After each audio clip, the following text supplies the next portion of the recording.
السلام عليكم ورحمة الله وبركاته.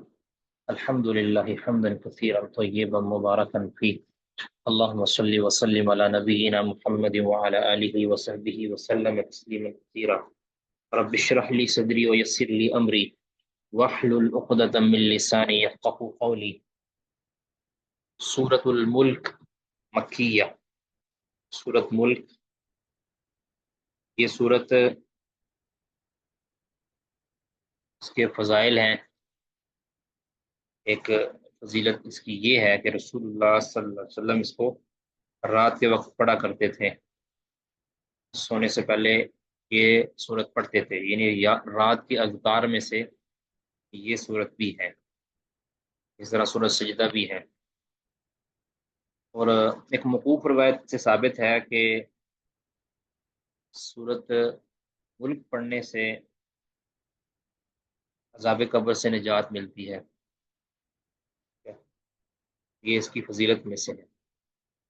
30 آیات پر مشتمل صورت ہے، اور اس میں اللہ تعالیٰ نے اپنا کمال اور اپنی بادشاہت، اپنی قدرت کا ایک کرشمہ دکھایا ہے، اور تاکہ مخلوق خدا اس سے ڈر جائے اور اس کی سزا سے ڈر کے باز آ جائے.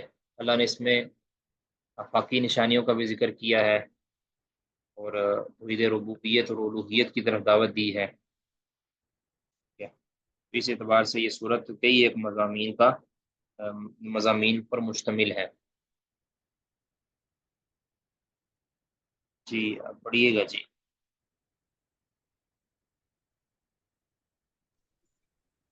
اعوذ باللہ من الشیطان الرجیم بسم اللہ الرحمن الرحیم. تبارک الذی بیدہ الملک، بہت بابرکت ہے وہ ذات جس کے ہاتھ میں ساری بادشاہت ہے. وہو علی کل شیء قدیر، اور وہ ہر چیز پر قدرت رکھنے والا ہے. یہ اللہ کی بادشاہت، یعنی بادشاہت اللہ کے ہاتھ میں ہے. اللہ کی تعریف اس پر کی گئی ہے. اب یہ دنیا کے اندر جو بادشاہتیں یا جو قدرتیں یا دنیا میں جو ملکیں ہیں، دنیا میں جو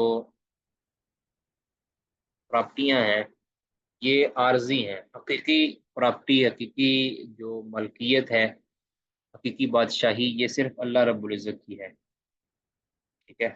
خاص طور پہ قیامت کے دن لمن الملک اليوم، آج کے دن بادشاہ اس کے لیے ہے، للہ الواحد القہار. تو وہ اعلیٰ کل شیء قدیر، اللہ تعالیٰ ہر چیز پر قدرت رکھنے والا ہے. یہ تمہیداً اللہ تعالیٰ نے یہ بات فرمائی ہے. جی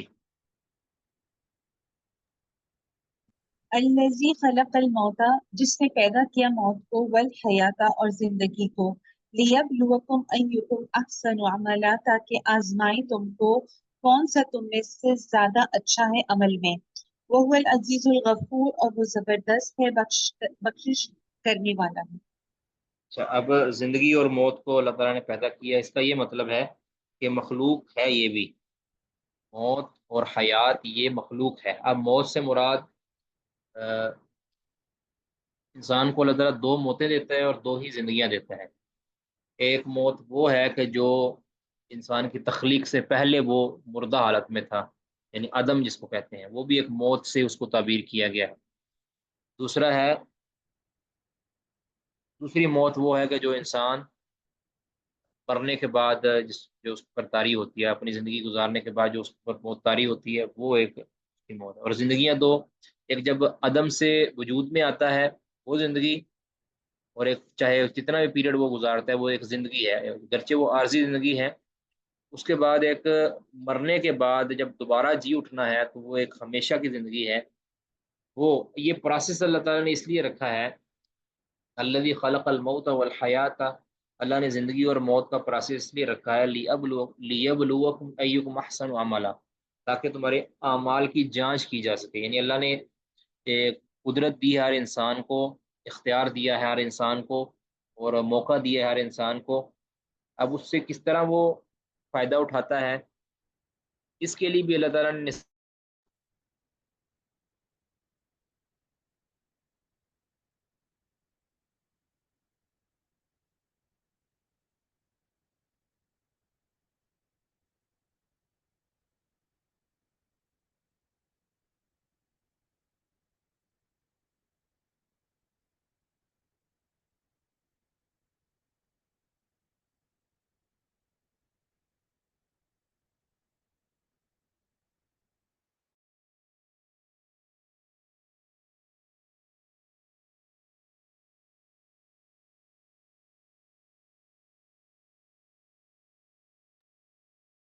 اس کے لیے بھی اللہ تعالیٰ نے ایک پروسیس رکھا ہوا ہے، اور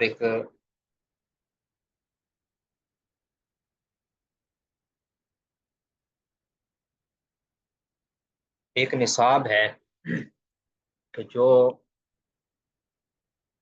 آخرت کی کامیابی یا ناکامی کے متعلق ہمیں آگاہ کرتا ہے۔ اس نصاب کے مطابق اگر اچھے عمل کیے جائیں تو آخرت اچھی ہے، اگر برے عمل کیے جائیں تو آخرت بری ہے۔ وہ العزیز الغفور، اللہ تعالیٰ غالب ہے اور بخشنے والا، یعنی اپنے غلبے کی وجہ سے اللہ تعالیٰ اس کا پھر ناجائز استعمال نہیں کرتا۔ اللہ اپنے غلبے کے باوجود اللہ تعالیٰ غفور الرحیم ہے۔ تو ایسا بہت کم ہوتا ہے کہ ایک انسان صاحب قدرت ہو لیکن وہ اپنی قدرت کو پھر رحم کے اندر بدل دے، ایسا بہت کم ہوتا ہے۔ لیکن اللہ تعالیٰ کا معاملہ ایسا کہ اللہ تعالیٰ قدرت کے باوجود پکڑ کے لیے پکڑ کر سکنے کے باوجود اللہ تعالیٰ معاف کر دیتا ہے۔ جی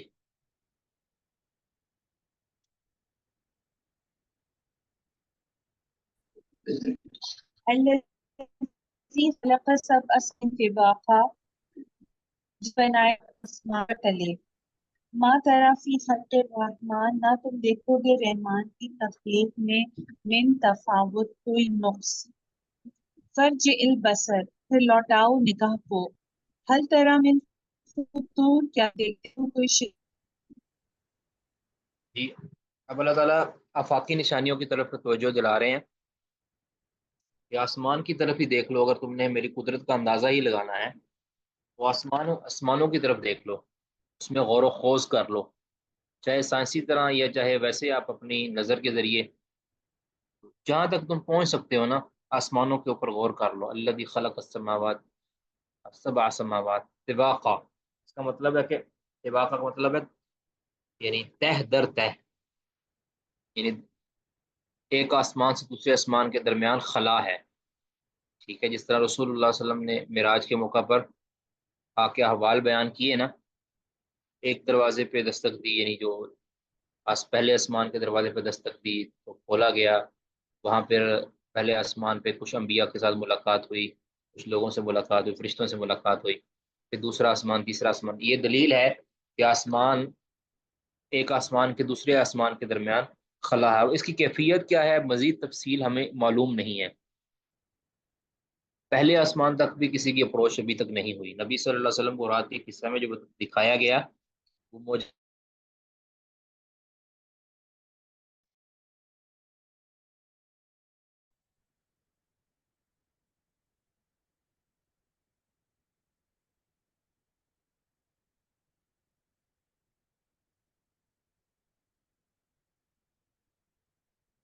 آگے فرمایا کہ ما ترى في خلق الرحمن من تفاوت، یعنی اللہ تعالیٰ کی اتنی بڑی مخلوق ہے، اس میں تم بالکل بھی عیب یا اس میں کوئی گھاٹا، اس میں کوئی کمی پیشی تم نہیں دیکھ پاؤ گے، نہیں تم نکال سکو گے۔ تو جب اتنا بڑا اللہ تعالیٰ کا جو یہ اتنی بڑی مخلوق، اس کے اندر اور اتنا بڑا ایک پروجیکٹ جو اللہ تعالیٰ نے تخلیق کیا ہے، اس کے اندر بھی تم ذرہ برابر بھی کمی نہیں نکال پاؤ گے۔ تو جو چھوٹے چھوٹے جو اللہ کے پروجیکٹ ہیں، جو چھوٹی چھوٹی مخلوق ہیں، اس میں تمہیں کیا نظر آ جائے گا؟ یعنی عام طور پہ جو انسان بڑا پروجیکٹ ہوتا ہے اس میں کچھ نہ کچھ رہ جاتا ہے، جلدی کی وجہ سے بھی اور بڑے کام ہونے کی وجہ سے بھی، برڈن ہونے کی وجہ سے بھی۔ لیکن اللہ رب العزت کا معاملہ ایسا نہیں ہے، تو انسانوں کے ساتھ ہے نا، تو اتنی بڑی مخلوق کے اندر جب تمہیں کوئی فطور یا تو تمہیں کوئی تفاوت نظر نہیں آتا تو پھر فرج البصر، اب اپنی نظر کو تم لٹا لو، حل ترى من فطور، یعنی اب توجہ ادھر کرو، کیا تم نے کوئی اس میں فطور دیکھا، کوئی اس کے اندر یعنی شگاف دیکھا تم نے؟ تو یقیناً کوئی شگاف نہیں دیکھا، ٹھیک ہے؟ آگے یہ اسے کہتے ہیں حل ترى من فطور، اس کو کہتے ہیں استفہام انکاری، یعنی سوالیہ انداز کے اندر سمجھا دینا، اگلے کو لاجواب کر دینا، یہ وہ والا معاملہ ہے۔ یہ اللہ تعالیٰ نے اپنی یہ توحید ربوبیت کو ذکر کیا ہے ادھر، خلق کو، صفت خلق کو، اور اللہ کا جو انداز ہے نا یہ بیان کرنے کا توحید ربوبیت کو، اس کا مقصد یہی ہے کہ توحید الوہیت پر اس کو دلیل بنایا جائے کہ جب یہ سارا کچھ کرنے والی ہستی اللہ کی ہستی ہے تو پھر عبادت کے لائق بھی تو اللہ کی ہستی ہے نا، پکار کے لائق بھی تو اللہ کی ہستی ہے۔ جن معبودوں اور جن بابوں کو تم پکارتے ہو، انہوں نے اس تخلیق کائنات میں کون سا حصہ ڈالا ہے؟ جی ثم ارجع البصر، پھر لوٹاؤ نگاہ کو، کرتین بار بار، ینقلب الیک البصر، لوٹ آئے گی تیری طرف نگاہ، خاسئا، عاجز ہو کر، وہو حسیر، وہ تھکی ہوئی ہوگی۔ یعنی کرتین کا لفظی معنی تو ہے دو مرتبہ، دوبارہ پھر لوٹاؤ تم، تو یہ کنایا ہے بار بار کرنے سے۔ کوئی بھی کام ہے تم بار بار جتنی مرضی تم کوشش کر لو، جتنی مرضی تم جستجو کر لو، تم اپنی اس سوچ کے اندر کہ تم اللہ کے اس مخلوق کے اندر کوئی عیب نکال پاؤ گے، اس میں تمہیں خسارہ ہی ہوگا، اس میں تمہیں گھاٹا ہی ہوگا، یا اس میں تمہیں کہہ لیں کہ کوئی چیز تمہیں ہاتھ نہیں لگے گی۔ خاصیہ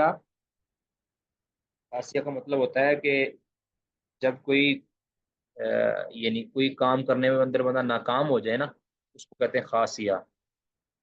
بہو حسیر اس سال میں کہ وہ تھکی ہوئی ہوگی، بس نہیں ڈھونڈ پایا۔ اب کوئی شخص کسی کے اندر کوئی عیب ڈھونڈنا چاہے، بڑی کوشش کرتا ہے، جستجو لگاتا ہے کہ اس کے اندر میں نے کوئی نہ کوئی کمی نکالنی ہی نکالنی ہے۔ جب اس کو کوئی کمی نہیں نہ مل پاتی، پھر وہ یعنی اس کا دل ٹوٹ جاتا ہے کہ مجھے تو کچھ بھی نہیں ملا۔ تو ایسا معاملہ تمہاری نظر کے ساتھ ہوگا، تمہاری نگاہ کے ساتھ ہوگا، تمہاری جستجو کے ساتھ ہوگا، تمہاری تحقیق کے ساتھ ہوگا، تمہاری سائنس کے ساتھ ہوگا، اور تمہارے مشاہدوں کے ساتھ ہوگا کہ تم اللہ رب العزت کی خلق کے اندر، تخلیق کے اندر کوئی کمی نکالنا چاہو گے، لیکن تمہارے سارے کے سارے جو مشاہدے ہیں یا سارے کے سارے تمہارے تجربے ہیں وہ خائب و خاسر ہو جائیں گے۔ جی وَلَقَدْ زَيَّنَّا السَّمَاءَ الدُّنْيَا، اور البتہ تحقیق زینت دی ہم نے آسمان دنیا کو، بِمَصَابِیحَ، یعنی چراغوں کے ساتھ، وَجَعَلْنَاهَا رُجُومًا لِلشَّیَاطِینِ، اور بنایا ہم نے ان کو مارنے کی چیز شیطانوں کے لیے، وَأَعْتَدْنَا لَهُمْ عَذَابَ السَّعِیرِ، اور تیار کیا ہے ہم نے ان کے لیے جلنے کا عذاب۔ اب یہاں آسمان کے جو ستارے ہیں ان کی کچھ ذمہ داریاں بتا دی ہیں کہ ان کے کچھ فوائد ذکر کر دیے ہیں۔ جو فوائد اللہ نے ذکر کیے ہیں ان سے زائد کوئی ان کا فائدہ نہیں ہے، یا اپنی طرف سے ہم اس کا فائدہ بنا لیں، جس طرح کے بعض جو ستارہ پرست لوگ ہیں وہ ستاروں کے ذریعے آئندہ کے احوال معلوم کرنے کی کوشش کرتے ہیں، تو یہ بالکل باطل ہے، بالکل باطل ہے۔ اس طرح ستارے جو مصنوعی ستارے بنائے ہوئے ہیں کہ تمہارا سیارہ وہ گردش میں ہے، فلاں ہے، یہ بالکل باطل چیز ہے، اس کا کوئی فائدہ نہیں ہے۔ یہاں جو بتایا گیا ہے کہ یہ آسمان دنیا کے لیے زینت ہے، کیا آسمان دنیا کے لیے کیا ہے؟ یہ زینت ان کو بنایا ہے، کس کے ذریعے؟ بمصابیح، روشن چراغ جس طرح ہوتا ہے۔ دوسرا ان کا فائدہ کیا ہے کہ یہ شیاطین کو رجوم ہے، شیاطین کو مارنے کا سامان ہے۔ اس طرح پہلے بھی ہم نے ذکر کر دیا تھا حدیث کے اندر، صحیح مسلم والے پیریڈ میں، پچھلے سال، سوری پچھلے سمیسٹر کے اندر، کہ سیارے جو ہوتے ہیں، سوری کتاب التوحید والے پیریڈ میں، کہ ستارے ٹوٹتے ہیں نا، جو ستارے ٹوٹتے ہیں یہ اصل میں شہاب ثاقب ان شیاطین کو لگتا ہے کہ جو چوری چھپے وہ باتیں سنتے ہیں آسمان کی، ٹھیک ہے، آسمان کی باتیں سنتے ہیں، تو پھر شہاب ثاقب لگتا ہے کبھی تو وہ بات القاء کرنے سے پہلے اس کو لگ جاتا ہے، تو پھر بعد وہ چوری نہیں ہوتی، کبھی القاء کر دیا ہوتا ہے اس نے بعد میں لگتا ہے۔ تو یہ آسمان سے کبھی کبھی ستارے ٹوٹتے نظر آتے ہیں نا، یہ دراصل شیطان کو یہ سیارہ لگتا ہے۔ وَأَعْتَدْنَا لِلْكَافِرِينَ وَأَعْتَدْنَا لَهُمْ عَذَابَ السَّعِيرِ، اور ان کے لیے یعنی کفار کے لیے، شیاطین کے لیے ہم نے بھڑکتی ہوئی آگ تیار کی، یعنی یہ دنیا کے اندر ان کو عذاب یہ ہے کہ ان کے اوپر اللہ تعالیٰ شعلے چھوڑتا ہے، دوسرا آخرت کے اندر ان کو جو عذاب ہوگا وہ الگ سے۔ جی وَلِلَّذِينَ كَفَرُوا، اور ان لوگوں کے لیے جنہوں نے کفر کیا، بربہم، اپنے رب کے ساتھ، عذاب جہنم، جہنم عذاب ہے،